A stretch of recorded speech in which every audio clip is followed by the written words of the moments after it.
नमस्कार, आप देख रहे हैं अलर्ट इंडिया न्यूज़ और मैं हूं अरुण त्रिसल।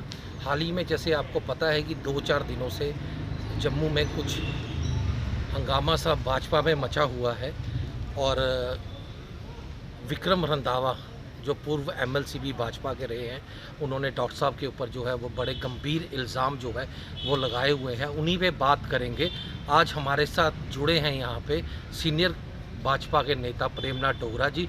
उनसे बात करते हैं कि जो इल्ज़ाम विक्रम रंधावा ने डॉक्टर साहब पे लगाए हुए हैं, किस तरह की वो बात करते हैं, उन क्या कहते हैं इस पे। सबसे पहले तो आपका स्वागत है प्रेमनाथ जी। धन्यवाद धन्यवाद। मुझे ये बताइए कि जो इल्ज़ाम डॉक्टर साहब पे रंधावा जी ने लगाए हुए हैं, उस पे आपका क्या कहना है? देखिए, बात है ये बड़ा अनफॉर्चुनेट है, वो भी हमारी पार्टी के ही नेता हैं और किसी भी आदमी को, नेता की बात नहीं है, किसी आम आदमी को भी ऐसी बात नहीं बोलनी चाहिए। मैं तो कहूँगा नेता का स्तर तो छोड़िए, ये कि आम आदमी के स्तर में भी ये बातें नहीं आती हैं कि किसी को मरने मारने की धमकी देना, ये करना, ये मैच्योर नहीं है, ये मैच्योर लैंग्वेज नहीं है। और दूसरी रही बात कि उन किस परिप्रेक्ष्य में अभी तक वो कोई ऐसा सबूत पेश नहीं कर पाए हैं। मैं कहता हूँ कि कोई भी हम बात बोलें तो उसका तथ्य ज़रूर होने चाहिए, उस पर कोई प्रमाण आपके पास होना चाहिए। अगर आप बोलते हैं आपके पास प्रमाण है तो आप लाइए सामने, दूध का दूध पानी का पानी हो जाएगा। रही डॉक्टर साहब की बात, तो मैं ये कहूँगा कि ये नहीं कि हम उनको व्यक्तिगत तौर पर जानते हैं। आप जानते हैं कि वो एक कामयाब डॉक्टर थे और एक कामयाब पेशे को छोड़कर महीना महीना 2-2 महीने लोग उनसे अपॉइंटमेंट लेते थे और लाखों की कमाई होती है इन चीज़ों में, हैं। उन चीज़ों को छोड़कर जो आदमी सेवा भाव से भाजपा में आ रहा है, दुर्भाग्य है इस देश का कि हम जब गुंडा तत्व आते हैं तो हम कहते हैं कि शरीफ आदमी क्यों नहीं आता राजनीति में। और जब शरीफ आदमी आता है, आप देखिए शरदन जी का एग्जाम्पल, जो जिन्होंने मेट्रो बनाई थी, आज वो हार के। तो कहने जब शरीफ आदमी आता है तो अगर वो कामयाब होता है तो हम उसको कहीं ना कहीं अनुसरण नहीं करते, उसको प्रोत्साहन नहीं करते। नहीं, विक्रम जी का ये कहना है कि डॉक्टर साहब को भाजपा में लाने वाला मैं ही शख्स हूँ, मैंने ही डॉक्टर साहब को जो है वो भाजपा में लाया है, मैंने ही जो है उनको टिकट दिलवाई है। क्या कहना है उस पर? देखिए, एक तरफ वो कहते हैं कि उन्होंने टिकट दिलवाई, दूसरी तरफ वो कहते हैं कि मेरे को आज तक मिली नहीं। अब आप खुद ही एनालिसिस कर लीजिए कि एमएलए की टिकट उनको मिली नहीं और एमपी वाली टिकट वो उनको दिलवा रहे थे। तो इसलिए ये खुद ही एक हास्यास्पद लगती है बातें। भाजपा में एक बहुत बड़ा संगठन है, एक व्यक्ति कोई नहीं दिलवाता किसी को टिकट। ये एक संगठन पूरी तरह से एनालाइज करता है चीज़ों को, उसके बाद उसके चरित्र को देखकर। और मैं कहूँगा कि अगर भाजपा ने टिकट दिलवाई, उनको दी, तो उसका लाभ हमारे क्षेत्र को एक अद्भुत लाभ मिला। आप गवाही है, सारा ये क्षेत्र आज विकास की जितनी गंगा इस क्षेत्र में बह रही है, चाहे वो पुलों का निर्माण हो, सड़कों का निर्माण हो, ये मेडिकल कॉलेज हो, एम्स हो, आपका शाहपुर कंडी प्रोजेक्ट हो, उज्ज हो, बहुत सी चीज़ें मैं कहूँगा। तो ये सब चीज़ें क्या संभव थी क्या? आपके बंकरों का आज जितने लोग भागते थे कि बॉर्डर के ऊपर से लोग कि भाई पाकिस्तान की फायरिंग होती थी, आज वो फायरिंग नहीं हो रही। आज 4% रिजर्वेशन, अगर डॉक्टर साहब, मैं दावे से कहता हूँ, अगर डॉक्टर साहब वहाँ नहीं होते, क्योंकि वो एक ऐसी जगह पे बैठे हैं जहाँ अपनी बात को बड़े आसानी से पहुँचा सकते हैं, तो इसलिए इस क्षेत्र का तो मैं कहूँगा हम सौभाग्यशाली हैं कि जो लाभ मिला। रही जम्मू के, हमारे तो यहाँ के रिप्रेजेंटेटिव हैं, वहाँ के तो रहने वाले होंगे, वो जानते होंगे। एक तरफ वो कहते हैं कि मेरे दोस्त हैं, तो क्या दोस्त के प्रति कोई कैसा भी हो, हैं, वो ये भी कहते हैं कि डॉक्टर साहब के इसमें दोष नहीं है। जो उनके बीच के लोग हैं वो कहते हैं, तो बीच के लोग हैं तो उनको फिर डॉक्टर साहब के बारे में क्यों ना बोल रहे हो। और ऐसे शब्द जो मैं कहना भी पसंद नहीं करूँगा कि वो हॉस्पिटल में हैं, वापस ना आए, ये नहीं, ये हमारी शब्दावली नहीं है। और मैं ये कहूँगा कि भाजपा में अगर रहे तो कुछ सीखा नहीं है। अगर हम कहते हैं we are the party with the difference, तो हमको थोड़ी सी मर्यादा का भी ख्याल रखना चाहिए। कल मैं इंटरव्यू देख रहा था एक चौधरी लाल सिंह का, उनका ये कहना है कि हमारे जम्मू कश्मीर के अंदर जो इस वक्त कोरोना से महामारी जो ये फैली हुई है और हर जगह जो है वह त्राहिमाम मचा हुआ है, लोग हमारे ही देश में सांस लेने के लिए सांसें खरीद रहे हैं। किस तरह का दुर्भाग्य होगा ये? देखिए, किसी नेता ने क्या कहा ये उसकी व्यक्तिगत टिप्पणी है, ठीक है ना। जब लोग पावर में होते हैं तो तब क्या कर रहे होते हैं सबको पता होता है, ऐसी कोई बात नहीं है। और ये कोरोना महामारी तो एक ये ऐसी चीज़ है, ये पूरा विश्व से परेशान है। जो विकसित देश हैं, अमेरिका, यूके जैसे लोग, वो परेशान हैं। हमारी तो बात छोड़िए, यहाँ 135 करोड़ लोग हैं और एसओपी का कितने लोग फॉलो कर रहे हैं ये हम सभी जानते हैं।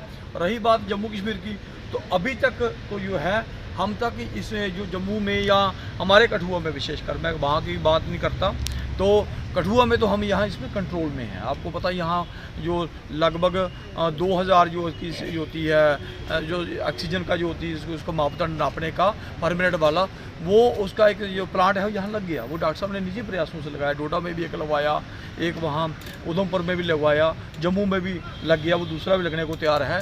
तो ये चीज़ें एडवांस में चल रही हैं। अब ये एक बीमारी ऐसी है जिसका इलाज अभी परमानेंट ढूंढा ही नहीं गया, तो ये तो किसी पर इल्ज़ाम दे देना ये तो मैं तो गलत समझता हूँ।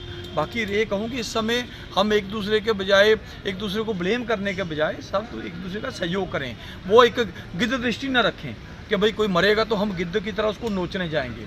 हम ये ना करें, हम ये देखें कि जो मर रहा है उसका इलाज कैसे करना है। चौधरी साहब का ये भी कहना है कि हमारे 2 सांसद हैं जम्मू प्रोविंस के अंदर, वो अपने अपने इलाके में आकर लोगों की सुध-बूध क्यों नहीं ले रहे? उनको अपने अपने इलाकों में आकर लोगों की सोचनी चाहिए, लोगों को देखना चाहिए क्या हॉस्पिटल में ये सुविधाएं मिल रही हैं, हर एक चीज़ जो है वो प्रॉपर तरीके से मिल रही हैं। वो एसी कमरों में बैठे हुए, वो अपने एसी कमरे छोड़ के बाहर ही नहीं आ रहे।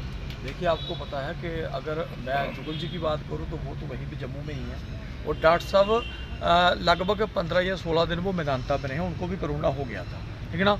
उससे पहले आपको पता है वो शाम के प्रभारी हैं, लेकिन ये नहीं है कि वो यहाँ नहीं है। हम निरंतर उनके टच में हैं, और चीज़ों को जो आप जैसे ऑक्सीजन का प्लांट यहाँ पे लगा है तो बिना आए लग गया ना, तो ये हम चाहते हैं कि हमारे बीच में कोई घूमे तो वो अच्छा है, ये जो वहाँ बैठकर काम करे तो वो अच्छा है। मेरे हिसाब से तो वो अच्छा है। आज जो जितना मैं फिर उसी बात पर आऊँगा कि जितना दावे के साथ कहूँगा, जितना विकास इतना हुआ है, जो लोग ज़्यादा घूमते थे उन्होंने ज़्यादा करवाया, या जो लोग दिल्ली में PMO में बैठे उन्होंने करवाया। ये एनालिसिस करने वाली बातें हैं। चौधरी साहब कह रहे हैं अगर इनसे ये डिपार्टमेंट नहीं संभाला जा रहा तो मुझे दे दे, मैं पूरा सहयोग करूँगा, बेशक मैं सरकार में नहीं हूँ।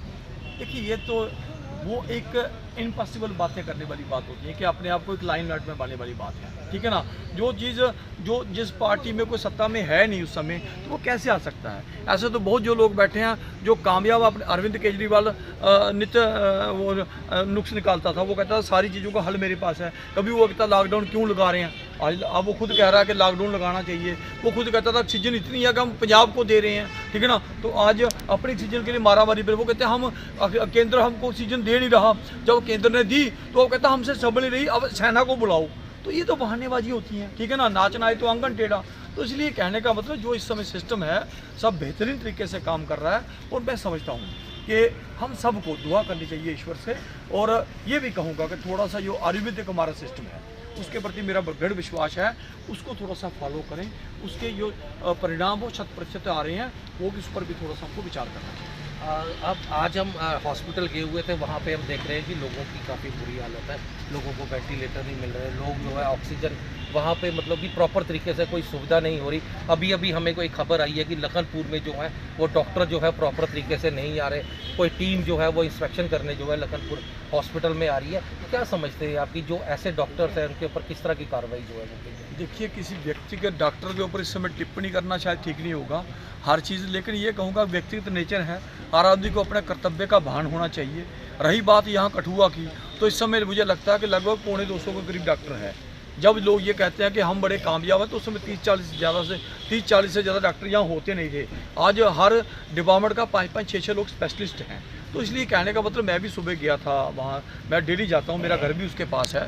तो ठीक है, आपातपी में कोई लोग एक ये व्यक्तिगत कमी होती है, सिस्टम में कमी नहीं है। जो व्यक्तिगत कमी है उस पर जो अधिकारी बैठे हैं उसमें नेता क्या कर सकता है? जो अधिकारी बैठे हैं, उनके सुपरिटेंडेंट हैं, उनका जो प्रिंसिपल है, उनको ये चीज़ें देखनी चाहिए। हाँ, अगर हमारे संज्ञान में आएंगी तो हम ज़रूर उनको चीज़ों जो रेक्टिफाई कर सकते हैं।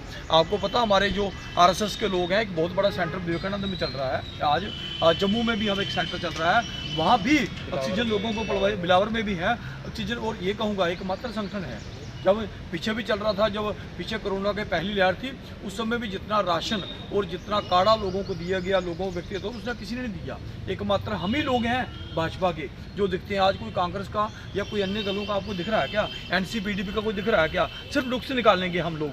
हम तो काम कर रहे हैं भैया, अभी भी देखो DC हाउस में आए हुए हैं, काम कर रहे हैं। लोगों की समस्याएं छोटी मोटी जो हल होती हैं वो कर रहे हैं अपने आप से। अच्छा, आज कोर कमेटी की मीटिंग है जम्मू के अंदर, और विक्रम रंधावा ने आज स्पष्टीकरण देना था वहाँ पे कि जो इल्ज़ाम लगाए हैं क्या वो सही हैं या नहीं है, उस पर आपका क्या कहना है? देखिए बात यह है कि जो कोर्ट कमेटी का निर्णय है उस पर मैं तो नहीं हूँ, मैं तो कुछ कह नहीं सकता, लेकिन ये है कि हर चीज़ समझाई जानी चाहिए, ठीक है ना। अगर कोई नहीं समझता तो पार्टी तो समुंदर है, ठीक है ना। ये बड़े लोग इसमें आए, बड़े लोग चले गए, लेकिन मैं ये कहूँगा कम से कम एहसास ज़रूर रखना चाहिए। सजा से कुछ नहीं होता, सबसे बड़ी होती है अनुभूति, एहसास होता है। एहसास होना चाहिए कि मैंने एक देवता स्वरूप आदमी के बारे में क्या बोल रहा है, जिसका चरित्र बिल्कुल बेदाग है, जिसने 1 रुपये का जिसका करप्शन के ऊपर जिसके ऊपर चार्जेस नहीं है, उसके ऊपर बोलेंगे तो कहीं ना कहीं अपने ऊपर ही हम चीटें लगा रहे हैं, किसी और को नहीं लगा रहे हैं। एजेंट रखे हुए हैं उन्होंने कि हर दफ्तरों में जाकर, माइनिंग दफ्तर में जाके जो है वो ग्राही करते हैं, क्या मतलब कि ऐसा देखिए जो वहाँ का डीएमओ था सचदेवा, पता नहीं क्या नाम था उसका, तो उसने वो क्लियर कर दिया, ठीक है ना। अब आपको पता हमारे यहाँ डीसी रहे, अब तो डिपकाम है, अपने लंगर साहब हैं, उनके ऊपर इल्ज़ाम है। जो एसएसपी कोहली नफता साहिल हैं, उनके ऊपर इल्ज़ाम है। अरे भाई सब बेईमान है तो आप ईमानदार हो क्या, ठीक है ना। तो ऐसा नहीं है। जो यहाँ पे लंगर साहब काम करके गए हैं सबको पता है, उनके परिणाम भी, मैं तो दी बेस्ट डीसी उनको आज तक बोलता हूँ, क्योंकि उनका काम इतना निष्ठावान, इतना मेहनती डीसी मैंने आज तक नहीं देखा। तो ऐसे लोगों पर कहना ये नहीं, जब हमारे ये दुर्भाग्य हमारा कि जब हमारे लोग, हमारे ऑफिसर या कुछ आते हैं तो हम उनके छोटे छोटे नुक्स भी निकालना शुरू कर देते हैं। ऐसा नहीं करना चाहिए, थोड़ा पॉजिटिव वे में देखना चाहिए और थोड़ा सा कश्मीरियों से सीखना चाहिए कि वो कैसे करते हैं, कितना उनका बड़ा हाजमा है। हम लोग छोटी छोटी चीज़ों को तिल का ताड़ बना लेते हैं। तो क्या कहना है कि जो रंधावा जी ने इल्ज़ाम लगाए डॉक्टर साहब के ऊपर, किस तरह से आप देखते हैं? देखिए मैं कहूँ कि इल्ज़ाम क्या, वो तो एक पाप है। मैं कहूँगा इल्ज़ाम, मैं उसको इल्ज़ाम ही नहीं कह सकता। इल्ज़ाम तो वो होता है, या फिर इंक्वायरी के लिए कोई कहीं आप आज की कोर्ट के खुले, वो खुद कहते हैं कि उनका क्रैशर बंद था, ठीक है ना, क्रैशर सीज हुआ था। तो सीज था तो जो 2 लाख यूनिटें हैं वो कैसे आ रही थी उनकी। मैं ये टेक्निकल बात कर रहा हूँ, जो सचदेवा के थ्रू सुनी और बाकी लोगों से मैं सुन रहा हूँ। तो ऐसा नहीं है हम कहें कि हम ही दूध के दूल्हे हैं या ज़मीन का टाइटल किसका क्या है। वहाँ पे लोग क्रैशर सीज था, 2000 यूनिटें चली, 2 लाख जो है वो बिजली की, सुन रहा हूँ, जो सुन रहे हैं हम लोग, हाँ। 2 लाख यूनिटें चली।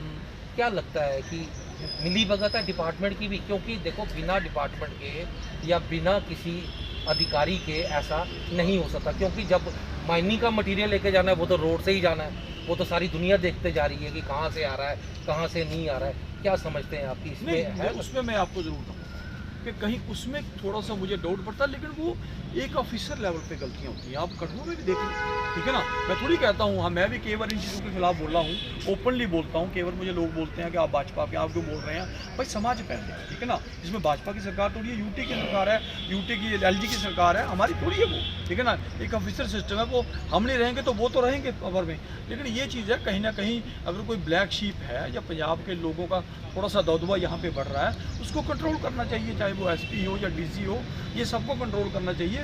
कहीं ना कहीं थोड़ा सा गड़बड़ लगता है मुझे, मैं ये नहीं कहूँगा नहीं लगता। तो ये थोड़ा ऑफिसर लेवल पे चीज़ें हैं। ऐसा नहीं है कि जो आदमी बेचारा भरत शर्मा जिसके ऊपर उसके बच्चों के ऊपर इल्ज़ाम लगाना, ये नहीं, मैं नहीं समझता कि फिर कहते हैं हम दोस्त भी हैं। या आप कैसे दोस्त हो भैया, ऐसे दोस्त होते हैं क्या? तो ऐसा नहीं करना चाहिए। तो आपने सुना, ये थे हमारे साथ प्रेमनाथ डोगरा जी। इनका ये कहना है कहीं ना कहीं अधिकारियों की मिलीभगत